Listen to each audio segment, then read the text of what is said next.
A tense and emotional crowd turned out for a Knox County immigration meeting today. More than 100 people came to the city-county building for an hours-long Q&A session about 287G. It's a program that allows local law enforcement to enforce federal immigration laws. The sheriff's office applied for the program more than a year ago. It started in January, and as 10 News reporter Stephanie Haynes explains, county leaders say this program is here to stay. Stephanie? Robin and John, that's exactly what Sheriff J.J. Jones said in the meeting. Knox County is the only county in Tennessee that participates in the 287G program, but that doesn't make it any less significant to the opponents at the meeting today.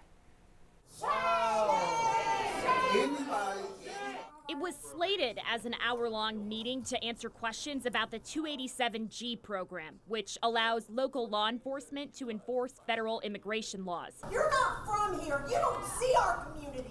That meeting turned into an hours-long slam session. I'm in the hallways with these weeping family members. How am I going to support my kids? Critics like them worry the immigration program enables racial profiling, that it may cost taxpayers, that it separates families, and that it's too harsh for misdemeanor crimes. ICE and Knox County Sheriff's officials dispute those claims. ICE says the program is not discriminatory and that the majority of people found in violation of immigration law are not detained. The most important thing for people to understand is that 287G is a screening tool.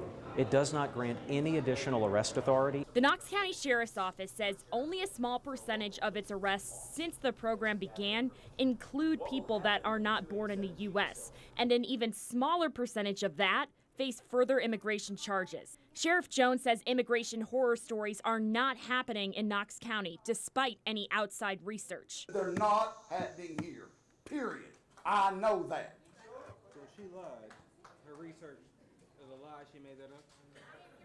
I did not say she lied. Research is research, and we all know what research is. You can make it any way you want it. Any way you want it. I can stand here and tell you, you're getting ready to leave. You're getting ready to leave if you say one more profanity. I will take you out myself.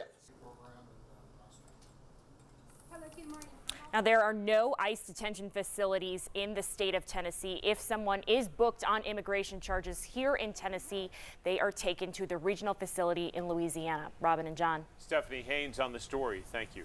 Well, a new study shows millennials